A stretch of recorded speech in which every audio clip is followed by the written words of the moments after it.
कल हमने प्रश्न किए थे, कुछ प्रश्न रह गए थे based on characteristics of learner. तो आज हम उसी को कंटिन्यू करेंगे।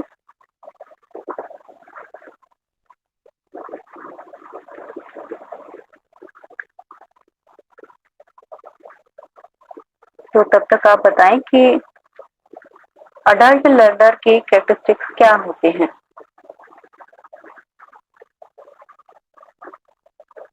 What are the characteristics of adult learner?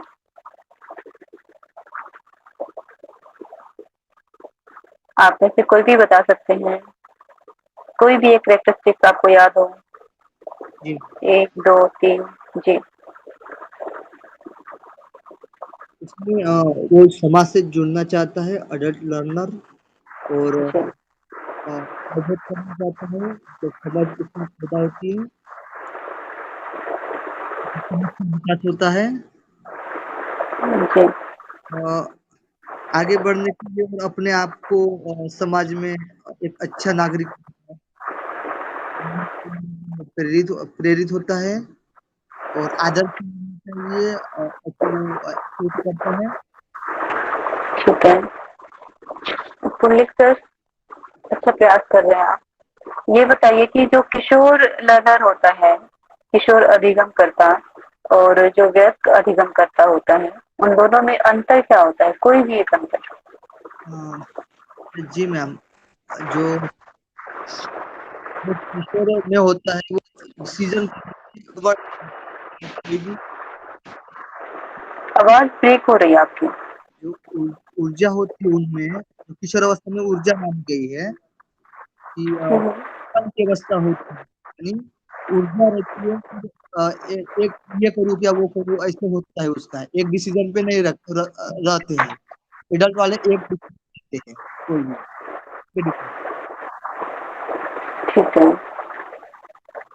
बिल्कुल सही है कि उसमें मेच्योरिटी आ जाती है। जो एडोलेसेंट लर्नर होता है वो टीचर के ऊपर निर्भर रहता है अपने सीखने के लिए, और जो अडल्ट लर्नर होता है वो अपने अनुभव से सीखता है। ऐसा है ना?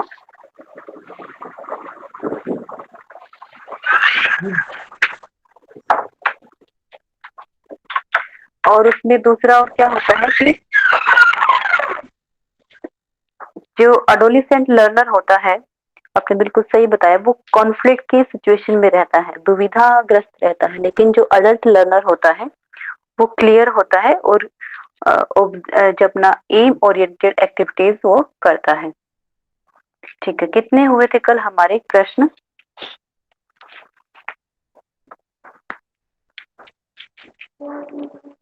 किसी को याद है अपने से? ये बताएं कि स्क्रीन प्रेजेंट हो रही है?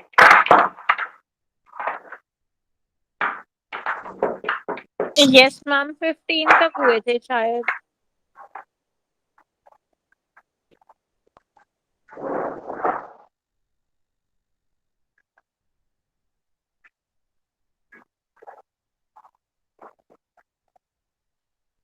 अच्छा, ये तो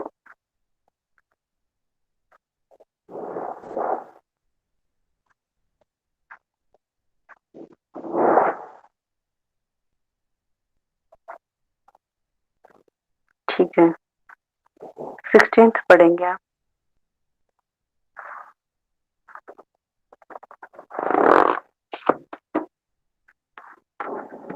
पुल्लिक सर, एक बार माइक ऑन करके 16th क्वेश्चन पढ़ दीजिए।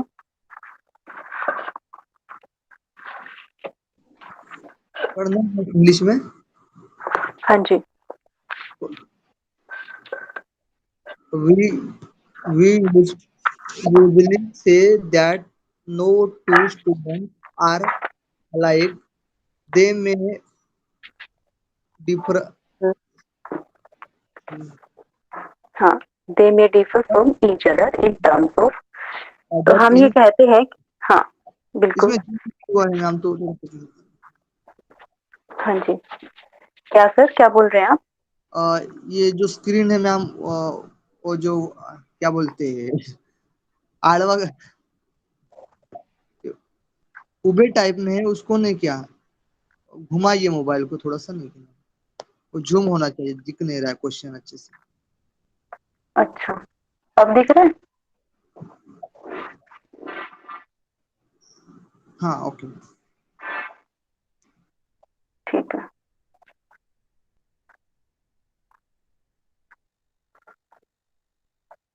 एक सेकंड का समय दीजिए।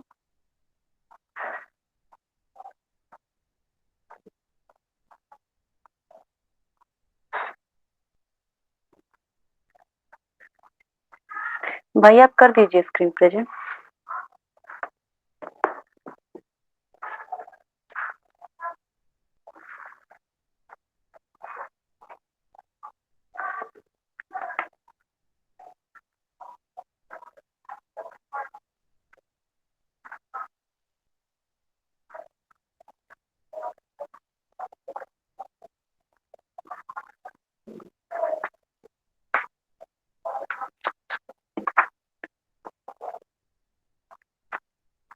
हाँ, लर्नर्स वाली निकाल दीजिए अब नीचे।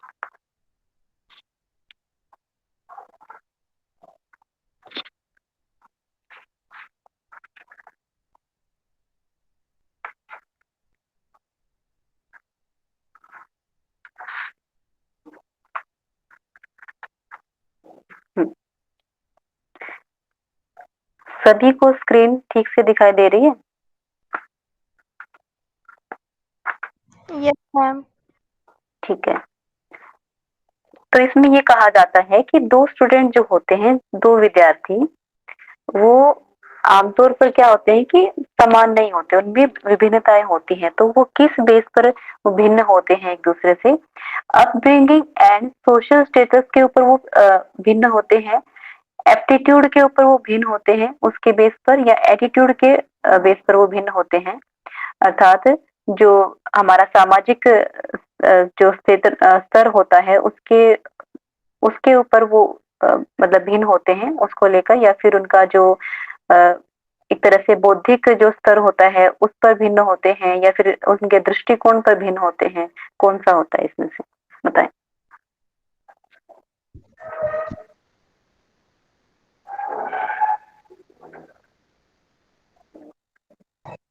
Ma'am D. प्रशांत कह रहे हैं डी। ठीक है, आपने भी डी कहा है, बिल्कुल सही है कि उनका सोशल जो सामाजिक जो स्तर होता है ना, वो हाँ उनका बैकग्राउंड वो भी उसके ऊपर भी डिफर करते हैं कि सभी एक से संबंधित नहीं रहते हैं। सभी का जो सामाजिक स्तर होता है, आर्थिक स्तर होता है, वो भी भिन्न होता है, और वो उनका बौद्धिक स्तर भी भिन्न होता है, और उनका दृष्टिकोण भी भिन्न भिन्न होता है। एक ही जो वस्तु होती है, एक ही जो चीज होती है, उसको लेकर सभी की जो मानसिकता है, दृष्टिकोण है, देखने का नजरिया है, वो भिन्न भिन्न हो सकता है। ठीक है, बिल्कुल सही। 17th है, री enforcement is provided by any any factor that increases the probability that a response will be repeated। तो ऐसा कहा, इसमें कहा गया है कि जो री इन्फोर्समेंट है, सुदृढ़ीकरण, सुदृढ़ीकरण क्या होता है? रेखाराम भाई बताएंगे सुदृढ़ीकरण क्या होता है, री इन्फोर्समेंट क्या होता है?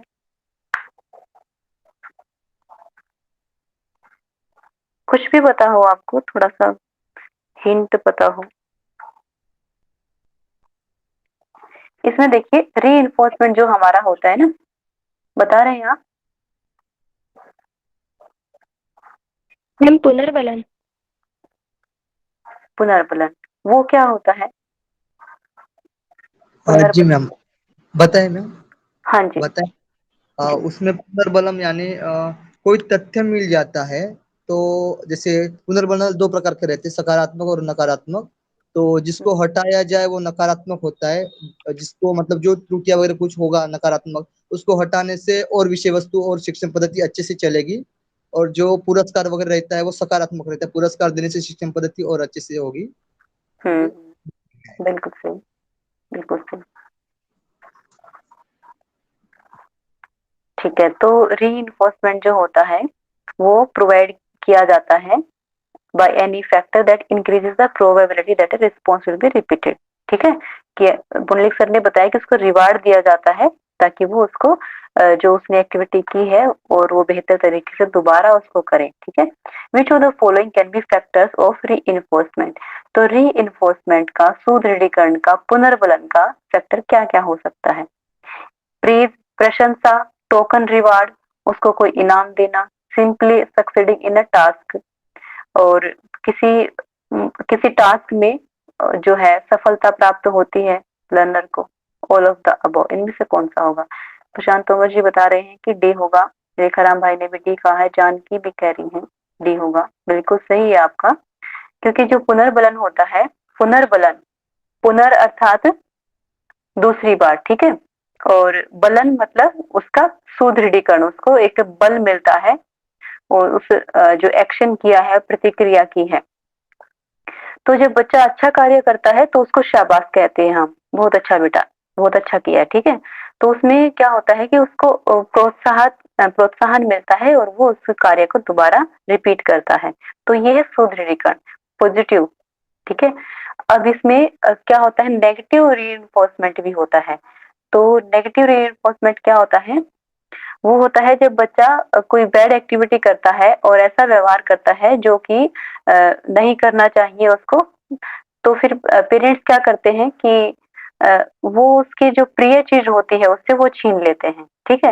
या फिर इसको ऐसे समझ सकते हैं कि बच्चे को कहा जाएगा कि आप होमवर्क करिए 5 बजे तक, नहीं तो हम जो डेली घूमने के लिए जाते हैं या पिकनिक के लिए जाना है हमने या फिर स्विमिंग के लिए जाना है, वहां पर आपको लेकर नहीं जाएंगे, ठीक है। ये क्या है? ये नेगेटिव रीइंफोर्समेंट है कि मतलब उसके जो चीज उसको अच्छी लगती है उसको उसको छीन छीन लेना, ठीक है, ताकि जो वो एक्टिविटी कर रहा है होमवर्क को छोड़ने की या फिर पूरा न करने की, उसको वो छोड़ दे और पूरा करे उस होमवर्क को, ठीक है। इस प्रकार से भी कहा जाता है। और 18th है, when you complete your maths exercise, जब आप अपने मैथ्स के जो गणित का अभ्यास पूरा करते हैं, you can play the computer game using such kind of री, मतलब कि पिता ने कहा कि आप अगर मैथ्स की एक्सरसाइज, ये वाली एक्सरसाइज पूरी कर लेते हैं ना, तो आप कंप्यूटर गेम खेल सकते हैं। तो इसको कौन सा री कहेंगे? भाई आगे चलें, ऑप्शंस दिखाएं 18th क्वेश्चन के। हाँ, प्री मैक प्रिंसिपल, हाँ ये इन्होंने कौन सा रीइंफोर्समेंट नहीं कहा है, इन्होंने पूछा है कि ऐसा reinforcement where in students favourite activity, जब बच्चे की जो फेवरेट एक्टिविटी है उसको यूज किया जाता है, बच्चे उसको एंगेज किया जाता है, जो in a less popular activity is termed as, मतलब कि जो लेस पॉपुलर एक्टिविटी है जिसमें बच्चा चाह नहीं रहा उसको करना, ठीक है, उसमें उसको एंगेज किया जाता है, किसके माध्यम से? उसकी फेवरेट एक्टिविटी के माध्यम से, ठीक है, जैसे गेम खेलना। तो वो कैसा, किस प्रिंसिपल पर आधारित है? प्री मैक के प्रिंसिपल पर आधारित है, थॉर्नडाइक लॉ, पावलोव एक्सपेरिमेंट या नन ऑफ द अबव? तो ये ऐसा किसने कहा है? पावलोव। पावलोव। पावलोव। पावलोव ने कौन सा एक्सपेरिमेंट, मतलब क्या कुछ दिया था, कौन सी थ्योरी दी थी, पता है आपको? याद है अभी किसी को? याद नहीं याद। ठीक है, तो बताते हैं इसमें क्या है। पावलोव पावलोव ने कंडीशनिंग दी थी, ठीक है, कंडीशनिंग उन्होंने दिया था। उन्होंने एक एक्सपेरिमेंट किया था डॉग के ऊपर, शायद आपको ध्यान आ रहा होगा। उन्होंने डॉग के ऊपर एक्सपेरिमेंट किया था, डॉग को उसने एक केज में बंद कर दिया और डॉग के सामने खाना लाया गया, पहले घंटी बजाएगी, ठीक है। उन्होंने एक्सपेरिमेंट किया कि घंटी बजाने से ना डॉग के ऊपर कोई प्रभाव नहीं पड़ रहा, तो फिर उन्होंने क्या किया, घंटी बजाई और साथ में खाना लेकर आए। तो डॉग की जो है खाने को देखकर जो कुत्ता था, कुत्ते की लार टपकी, ठीक है। तो हमारी जो स्लिवरी ग्लैंड्स होती हैं उनमें से खाने को देखकर आप लोगों ने भी महसूस किया होगा कि जब खाना सामने होता है, हमारी मनपसंद खाना, हाँ, शास्त्रीय अनुबंधन का सिद्धांत, बिल्कुल सही जानवी जी, जानकी। तो उन्होंने क्या है कहा कि जो अ, बच्चा है, हाँ जो कुत्ता है, उसमें जो है स्लिवरी ग्लैंड्स ने उनका उसको सलाइवा रिलीज किया खाने को देखकर, जैसे हमारे अंदर भी होता है। और तब उसने क्या किया कि जब जब भी वो उनको खाने को लेना होता तो वो बेल बजाते और साथ में खाना लेकर आते। बेल बजाते और साथ में खाना लेकर आते। ठीक है, तो ऐसा ही चलता रहा, कई बार उन्होंने रिपीट किया इस एक्टिविटी को, तो जो है कुत्ता खाने को देखकर लार छोड़ता। उन्होंने ऐसा नोट किया। फिर उन्होंने क्या किया कि उन्होंने उस टाइम पे सिर्फ उन्होंने बेल बजाई। ठीक है, बेल बजाई और खाना लेकर नहीं आए, खाने को सामने नहीं रखा उसके, फिर भी उन्होंने क्या देखा कि कुत्ते ने लार टपकाई। ठीक है, तो एक कंडीशनिंग है इसमें, उसकी कंडीशनिंग की उसके माइंड की कि बैल के साथ साथ उसको खाने को जोड़ दिया। तो जब खाना नहीं था सामने, वो दीपक सामने नहीं था, फिर भी उसने प्रतिक्रिया की। क्या प्रतिक्रिया की? लार छोड़ने की। ठीक है, तो ये इसकी कंडीशनिंग था, ये पावलोव ने दिया था। थॉर्नडाइक ने क्या दिया था? Law of readiness, law of exercise, law of effect, ये थॉर्नडाइक ने दिए थे। ठीक है, तो ये जो पॉजिटिव जो है रीइंफोर्समेंट, ये दिया था प्रीमैक प्रिंसिपल के अकॉर्डिंग है ये। ठीक है, नोट कर लेंगे आप इस बात को, बहुत इंपॉर्टेंट है। मैम आंसर क्या था? प्रीमैक प्रिंसिपल, ए आंसर है इसमें। हिंदी में इसका क्या है? प्रीमैक प्रिंसिपल, इसको यही बोलेंगे हिंदी में भी, प्रीमैक। As it is. हाँ, नेक्स्ट है morphograph is the term associated with. जो मोर्फोग्राफ जो टर्म होती है वो एसोसिएटेड होती है, मतलब संबंधित होती है, किससे संबंधित होती है? करेक्टिव स्पेलिंग से, करेक्टिव रीडिंग से, करेक्टिव लर्निंग से, या फिर करेक्टिव बिहेवियर से। देखिए, जहां पर मोर्फ आपने सुना होगा, मोर्फोलॉजी आपने सुना हो, ठीक है, जहाँ पे मोर्फो जहां पर आ जाए ना, इट मीन्स स्ट्रक्चर की बात हो रही है। ठीक है, और ग्राफ्स, इसमें भी पैटर्न्स की बात हो रही है। ठीक है, पैटर्न्स हैं कुछ, तो आप इसके माध्यम से इसके शब्द अर्थ जानकर बताएं कि कौन सा आंसर होगा इसमें। हिंट आपको दे दिया है, थोड़ा सा। क्वेश्चन को हिंदी में थोड़ा बताइएगा मैम। हिंदी में मोर्फोग्राफ एक ये टर्म होती है पुंडलिक जी, इसमें ढांचे संबंधित है। ठीक है, ढांचा संबंधित, तो ढांचे से संबंधित इन चारों में कौन सा ऑप्शन है कि जो स्पेलिंग होती है, वर्तनी शुद्ध करना, जो है पढ़ना, पाठन का शुद्धिकरण, ठीक है, अधिगम अच्छे से करना, ठीक ठीक अधिगम, या फिर व्यवहार में परिवर्तन लाना, व्यवहार ठीक करना। तो इसमें से कौन सा होगा? D, D ma'am ma'am. D, behaviour का हम ग्राफ के थ्रू इसको कर सकते हैं ना मैम? मोर्फोग्राफ, देखिए ग्राफ मोर्फोग्राफ के थ्रू तो आपने कर सकते हैं। आपने बोला मैडम कि मोर्फोग्राफ कुछ स्ट्रक्चर के करेक्शन के लिए है ना, जी आपने हिंट दिया था ना, तो जब हाँ जी, हाँ करेक्शन का होगा, हाँ, तो वो फिर वो हो सकता है करेक्टिव स्पेलिंग हो सकता है, उसके स्ट्रक्चर में कुछ हम चेंजेस लाएंगे ना, तो करेक्टिव स्पेलिंग हो सकता है उसका मीनिंग। बिहेवियर तो नहीं, हाँ, बिहेवियर नहीं होना चाहिए क्योंकि वो ह्यूमन नहीं है, स्ट्रक्चर तो ह्यूमन नहीं है, करेक्टिव लर्निंग भी है ह्यूमन का ही है, रीडिंग ह्यूमन से रिलेटेड है, तो स्पेलिंग जो है ना, corrective spelling. Umesh sir Janaki ji कह रही हैं कि जो हमारा बिहेवियर होता है वो भी पैटर्न्स में उसको करते हैं, मापते हैं। तो एक बार उसको जरा बताएं कि बिहेवियर, करेक्टिव बिहेवियर क्यों नहीं हो सकता? बिहेवियर ह्यूमन बिहेवियर से रिलेटेड है ना, या कोई जीव जंतु के बिहेवियर से रिलेटेड है, और यहाँ पे आपने स्ट्रक्चर बताया था वो निर्जीव पदार्थ से संबंधित है, तो इसलिए हमने ये कहा कि स्पेलिंग जो है ना, स्पेलिंग हो सकता है क्योंकि वो स्पेल आउट करते हैं ना किसी चीज को। सपोज करो कि किसी स्ट्रक्चर को हमने डिजाइन बनाया, उसमें हम कुछ चेंजेस लाए, तो करेक्टिव स्पेलिंग हो सकता है उसका नाम। ठीक है, इसलिए पुंडलिक सर इसमें ठीक है सर, ठीक है सर। व्यवहार है ना मैम, क्योंकि हम ढांचा बनाते हैं ना व्यवहार के लिए, व्यवहार अच्छा हो, परिवर्तन हो हाँ जी, इसमें हम हिंदी में इसका जो मोर्फोग्राफ है, हम इसको ढांचा वर्णन कह सकते हैं, या फिर इसको आकृति वर्णन कह सकते हैं। तो आकृति किसमें बात हो रही है? जहाँ पर मोर्फो की बात आ जाती है, आप कहीं पर भी देख लें, आगे भी जब किसी भी सब्जेक्ट में ये मोर्फो शब्द आ जाए तो वहां पर आप जाएंगे कि ये स्ट्रक्चर के बारे में बात हो रही है, ठीक है। जैसे मोर्फोलॉजी आता है, मोर्फोलॉजी में क्या स्टडी करते हैं हम, जो बाह्य स्ट्रक्चर होती है किसी भी, जैसे प्लांट की है मोर्फोलॉजी है, उसके प्लांट की स्ट्रक्चर हमें देख ली।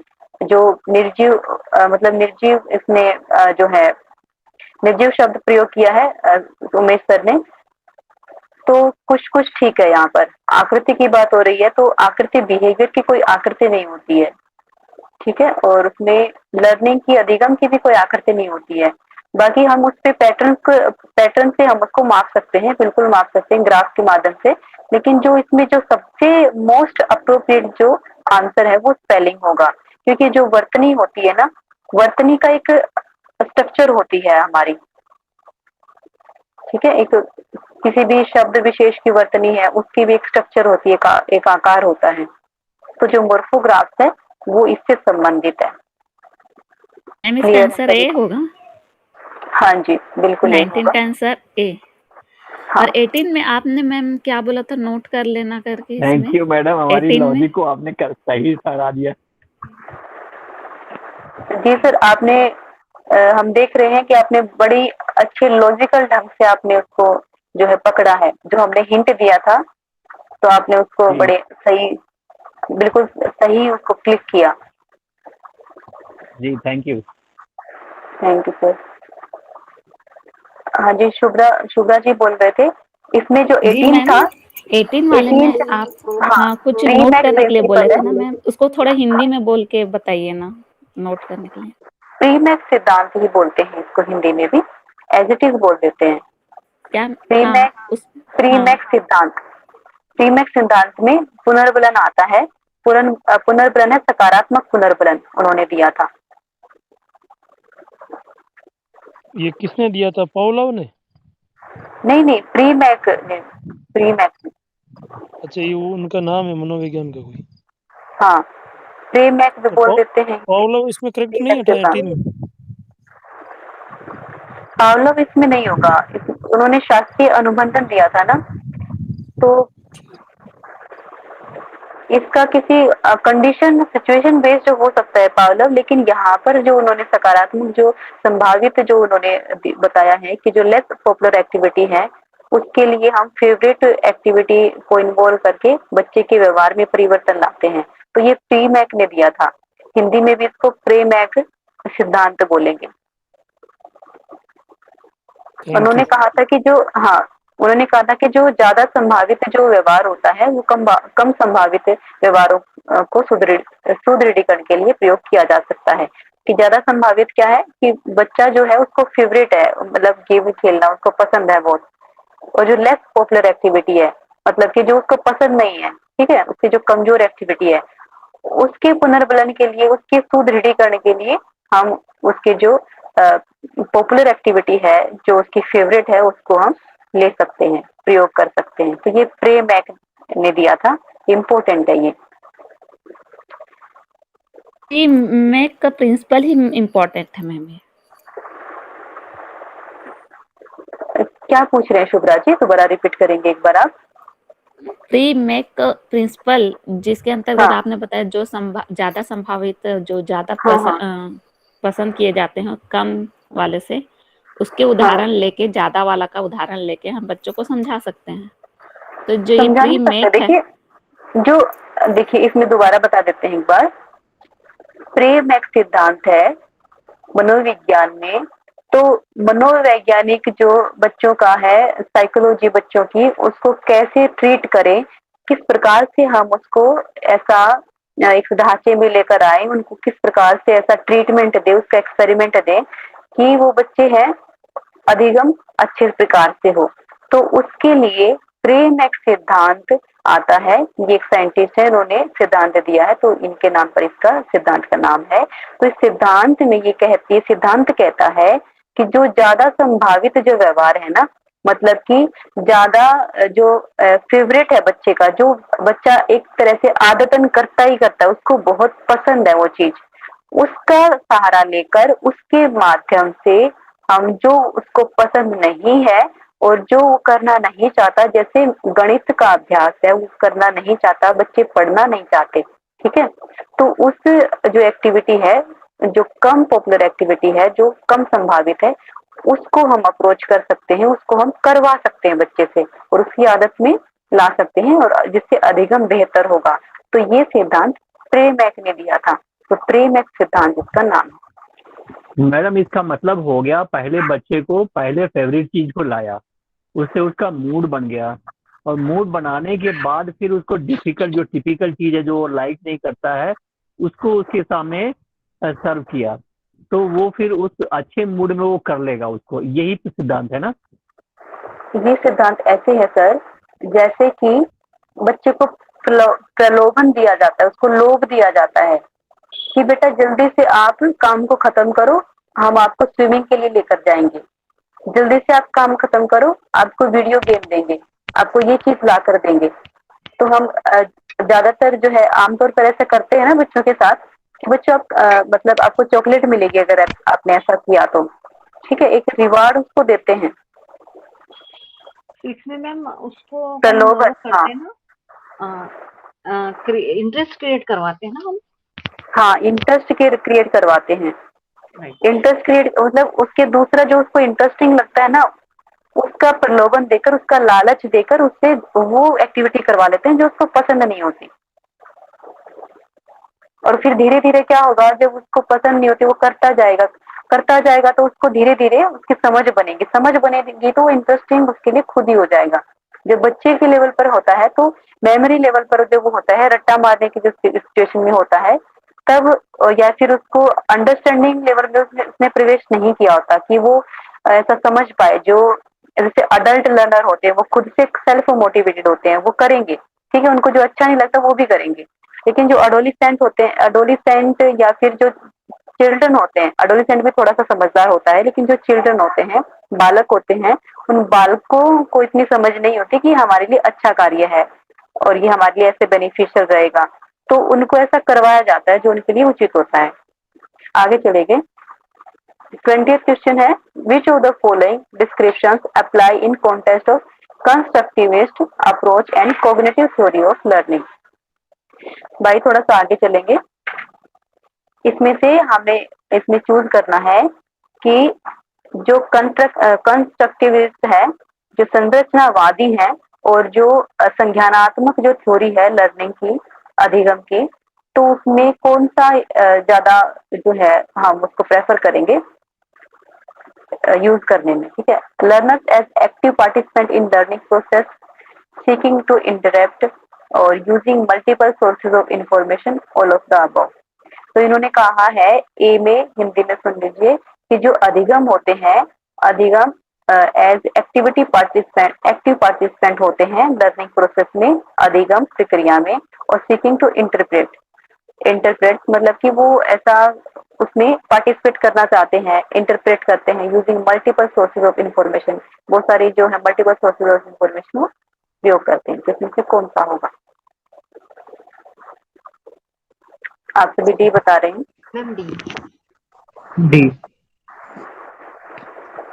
ठीक है, तो अगर इसमें ये कह दिया जाए कि जो मोस्ट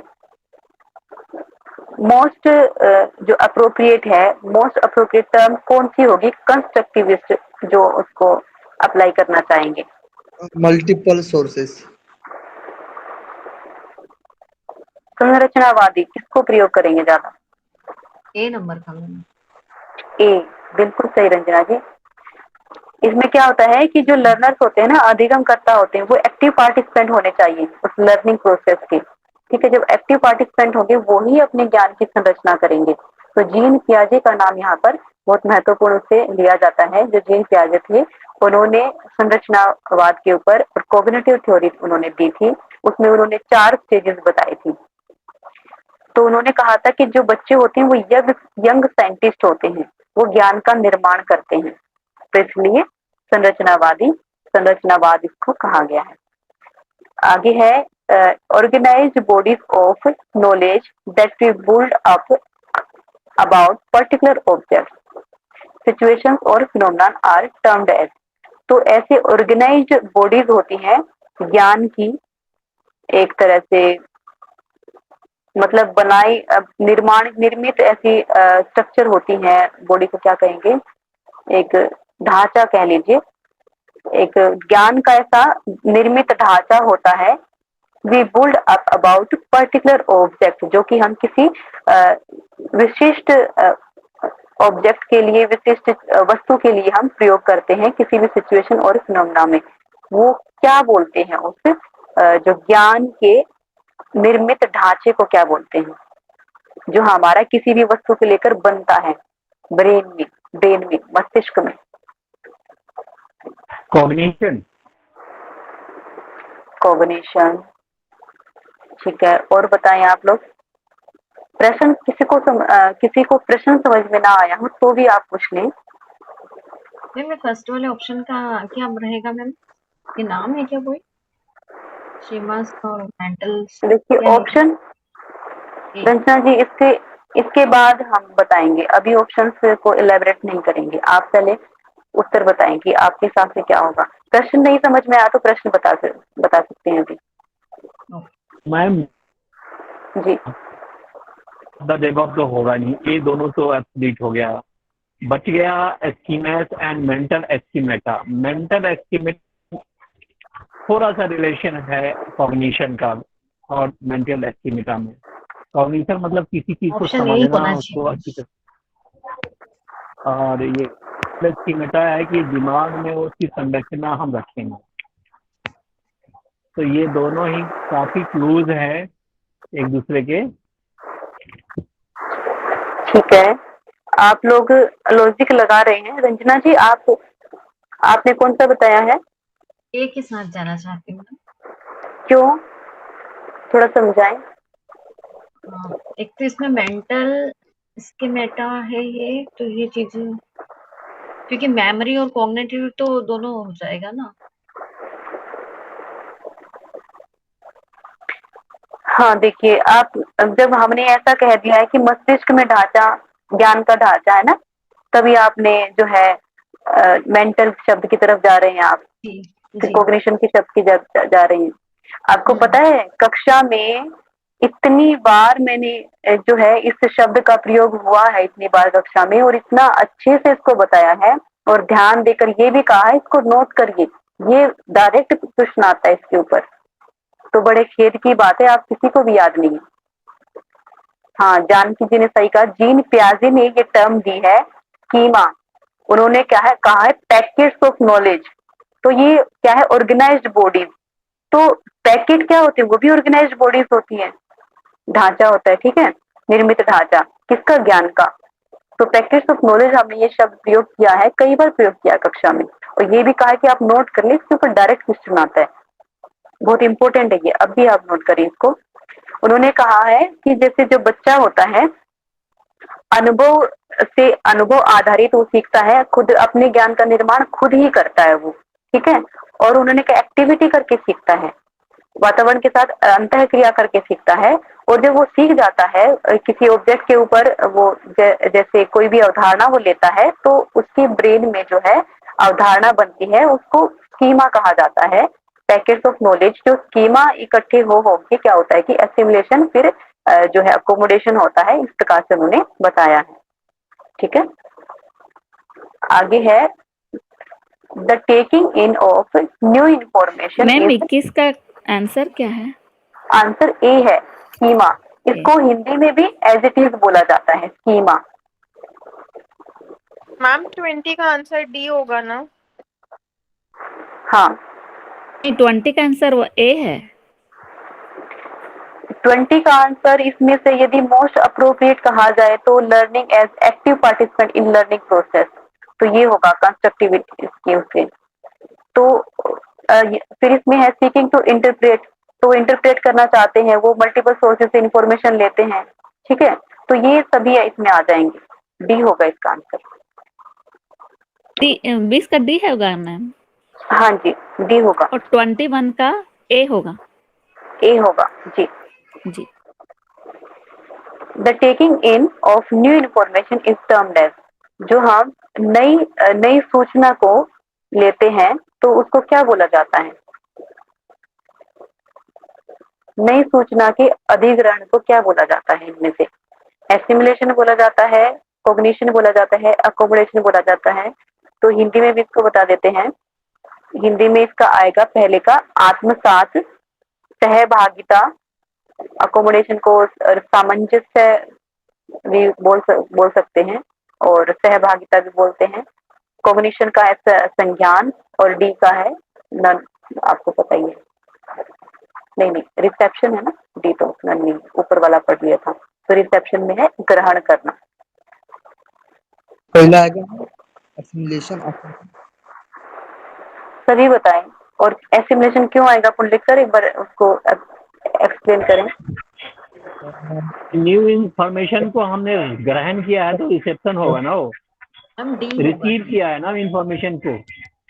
टेक मतलब ग्रहण करने का मतलब ही होता है रिसेप्शन, रिसीव करना। ठीक है, ये डी होना चाहिए। ठीक है।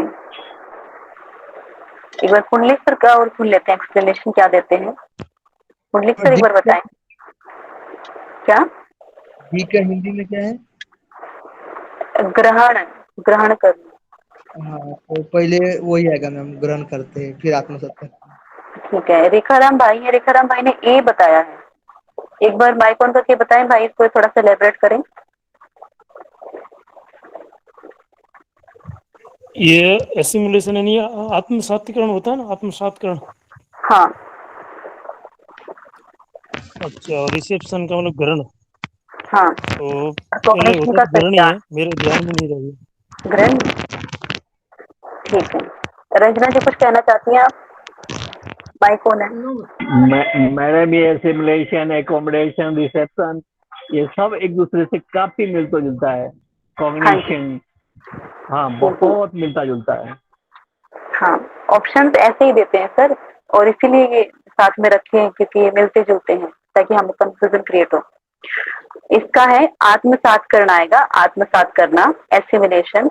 जब भी हम न्यू इन्फॉर्मेशन को लेते हैं तो क्या होगा कि उसको हम आत्मसात करते हैं।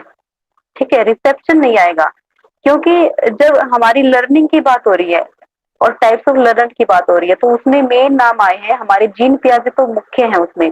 अब देखिए जीन पियाजे के ऊपर इसी सीरीज में क्या है कि बहुत सारे प्रश्न बन गए हैं। ठीक है, जीन पियाजे के ऊपर वाले 4-5 क्वेश्चन तो उन्हीं के ऊपर है। ठीक है, तो उन्होंने रिसेप्शन नाम की कोई टर्म नहीं दी है। तो जो मेन जो जैसे प्रसिद्ध जो टर्म होती है ना, उसी के ऊपर हम जाएंगे। एस्टिमुलेशन उन्होंने दिया है, अकोमोडेशन उन्होंने दिया है, कॉग्निशन उन्होंने दिया है। ठीक है, रिसेप्शन तो है, रिसेप्शन किसमें है? रिसीविंग है, उसमें एक अफेक्टिव है, हमारा जो डोमेन है जो ब्लूम टैक्सोनॉमी का आता है ना, cognitive domain, affective domain, psychomotor domain, उसमें है रिसीविंग, है ना। तो वो भी है, ठीक है, वो रिसीविंग करना आप लोगों ने कहा न्यू इन्फॉर्मेशन। लेकिन हमें बहुत खेद हो रहा है ये जानकर कि आप में से कोई भी ना तो जो है अपने नोट्स अच्छे से बना रहे हैं, या बना रहे हैं तो आप उसको पढ़ नहीं रहे हैं, और ना ही आप अपनी जो है बुक को उठाकर पढ़ रहे हैं। टीचिंग एप्टीट्यूड आप में से कोई भी सीरियसली पढ़ नहीं रहा है। मैम ये कल मैम थोड़ा ये ना इंग्लिश हिंदी हो जा रहा है ना मैम, इसी में थोड़ा वो हो रहा है। आपके पास बुक तो होगी ना मैम, आपके पास किताब तो होगी ना, वो तो हिंदी में होगी आपकी, और हिंदी में ही सारी व्याख्या चलती है। इंग्लिश वाली भी हिंदी में चलती है, लिखा सामने इंग्लिश में हुआ लेकिन हिंदी वाली चलती है। एक एक शब्द का हमने आपको हिंदी में मीनिंग बताया है ना। आप सभी ने जो भी प्रश्न यहाँ पर सोल्व किए हैं, ये छोटा बच्चा भी कर सकता है। एक आधे जो प्रश्न जो ट्रिकी थे उसमें आप अटक जा रहे हैं, जो आपको ही सोल्व करने हैं। तो इसमें हमारा टारगेट क्या है कि आसान हमारा सब्जेक्ट है, और इसमें हम 10 के 10 नंबर आने जो है संभावना है। संभावना तभी वो संभावित होगी, वो संभावना जब हम उसको साथ में पढ़ेंगे। जो आसान है इसको आसान छोड़कर, तो हम इसी में हम 3-4 क्वेश्चन जो है 3-4 नंबर गवा देंगे इस आसान में। थोड़ा सा ध्यान दीजिए आप, थोड़ा सा उसको साथ साथ में पढ़ेंगे। कुछ टॉपिक्स अभी भी रहते हैं, उनको भी साथ साथ में करेंगे, वो भी बहुत इंपॉर्टेंट टॉपिक्स हैं, जैसे कि मूक्स है, स्वयं है, स्वयं प्रभा है, ये सब कुछ ऑनलाइन वाले हैं, डेल कोन जो है कोन डेल एक्सपेरिमेंट है, वो भी हम उसको जानेंगे। ठीक है, जीन प्याजे को भी हम आपको डिटेल में पढ़ा देंगे। ठीक है, वाइगोत्स्की का भी हम आपको करवाएंगे, कोहलबर्ग का भी हम आपको करवाएंगे। फिर बंडूरा की जो सोशलिज्म के ऊपर उन्होंने दिया है, वो भी हम आपको करवाएंगे डिटेल में। एक एक क्लासेस एक एक जो साइकोलॉजिस्ट है उसको समर्पित रहेगी। ठीक है, तो उसका करवाने का, लेकिन हमें भी तो मोटिवेशन मिलना चाहिए ना। ऐसा जो है नीड ऐसी हो, मतलब ऐसा प्रोत्साहन तो हो। प्रोत्साहन क्या है, आप जब साथ साथ में पढ़ेंगे तो हमें खुद ही प्रोत्साहन मिलेगा। तो आप पढ़ नहीं रहे हैं तो हम किस लिए मोटिवेट हो आपको करवाने के लिए। जो आपके सब्जेक्ट में नहीं है उसको भी हम चाह रहे हैं कि उसको करवा दे, ताकि आपका जो सब्जेक्ट है, जो मतलब सिलेबस है ना, वो सिलेबस आपको स्वतः ही क्लियर हो जाएगा। उसमें ऐसा कुछ रहेगा नहीं। जब एमएससी जो मास्टर कर लेते हैं तो जो ग्रेजुएशन का है उसको अपने आप ही क्लियर हो जाता है, उसको करने की आवश्यकता नहीं पड़ती। ठीक है, तो उसको डिटेल में आप करवाने का सोच रहे हैं, लेकिन फिर ऐसे फायदा क्या जब आप कर ही नहीं रहे हैं ना। तो आप वीडियो को उसको रेफर कर रहे हैं ना, आप जो है नोट्स को आप देख रहे हैं ना, आप अपनी पुस्तक उठाकर देख रहे हैं। सिर्फ अगर वीडियो को सुन ही लेना एक दो बार, तब भी ये सारा टॉपिक आपको क्लियर हो जाएगा। But you are not doing that, आप कंसर्न ही शो नहीं कर रहे। ठीक है भाई, इसको बंद कर दीजिए, स्क्रीन को ऑफ कर लीजिए। तो आपसे हमारा हाथ जोड़कर अनुरोध है कि आप मेहनत करें, थोड़ी सी मेहनत करें। डेली का सिर्फ 20 मिनट इस सब्जेक्ट को दे दें, जब तक ये चल रहा है, सिर्फ 20 मिनट, ज्यादा नहीं।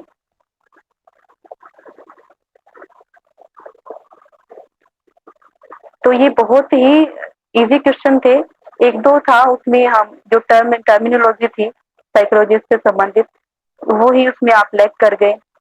तो बड़ा दुख हुआ आप ऐसा देखकर हमें। चलिए शांति पाठ कर लेते हैं। एक्सक्यूज मी, जी भाई, वो लास्ट वाले में क्या करेक्ट था फिर? लास्ट वाला क्या प्रश्न था Assimilation- कि एसिमिलेशन था उसका, आत्मसात। हाँ, ठीक ठीक, जैसे कल सबको देखो भी मैं भी कक्षा कंफ्यूज में नहीं होगा। तो कंफ्यूजन भाई आप इसलिए हुए ना कि आप साथ साथ रिवाइज नहीं कर रहे हैं, पता था आपको। मैम कल बताए थे ना ये क्वेश्चन बिल्कुल बताया था, कल बताया था बताएगा। कि पुंडित सर, हम उसी पे आ रहे थे, अब वही बता रहे थे हम। जो सीक्वेंस थी ना, सीक्वेंस में इसको अच्छे से एलिब्रेट किया था कि जब हम नई इंफॉर्मेशन देते हैं, वो जो टीचर उसको इंफॉर्मेशन बताता है, तो मैं सर उसके ऊपर डिस्कशन कर रहे थे, तब भी उसको एलिब्रेट करके बताया था। तो वो क्या होता है, एसिमिलेशन होता है, उसको आत्मसातकरण होता है। आपने कल पढ़ा था इसलिए मैंने आत्मसात बोला था, लेकिन अभी ये जो साइड के पॉइंट की जो ग्रहण करना की वजह से मैं कंफ्यूज हो गया, फिर उसको मारना पड़ा मुझे। इसीलिए हुए सर कि आपने देखा नहीं उसको दोबारा। चलिए कोई बात नहीं, लेकिन हम आशा करते हैं कि अभी तो हमारी क्लासेस हैं, जो टॉपिक्स हमने अभी बताए हैं आपको वो अच्छे से करेंगे साथ में।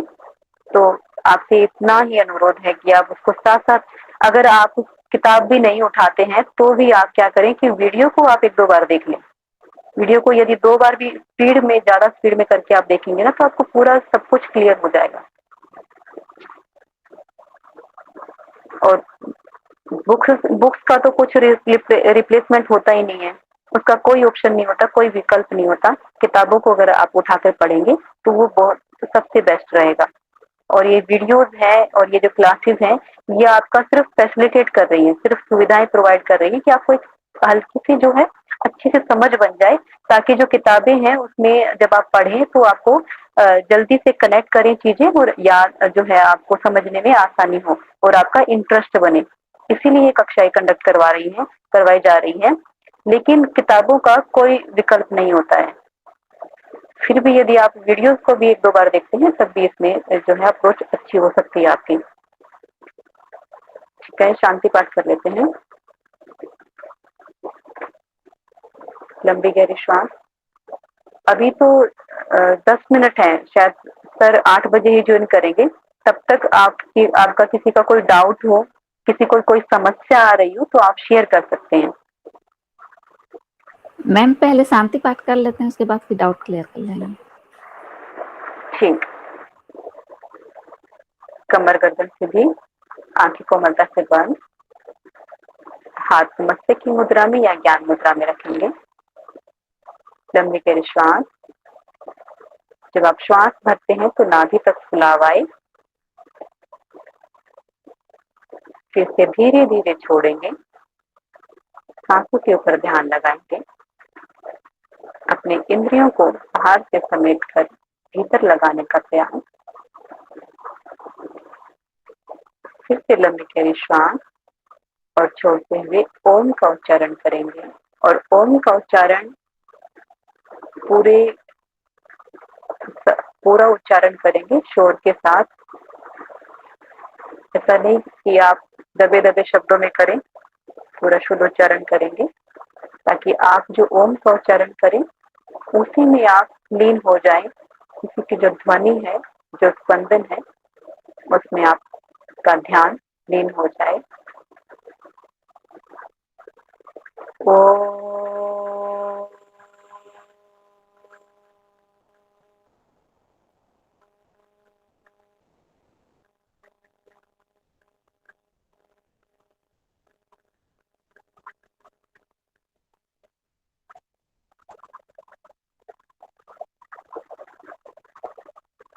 सर्वे भवन्तु सुखिनः, सर्वे सन्तु निरामयाः, सर्वे भद्राणि पश्यन्तु, मा कश्चित् दुःखभाग् भवेत्।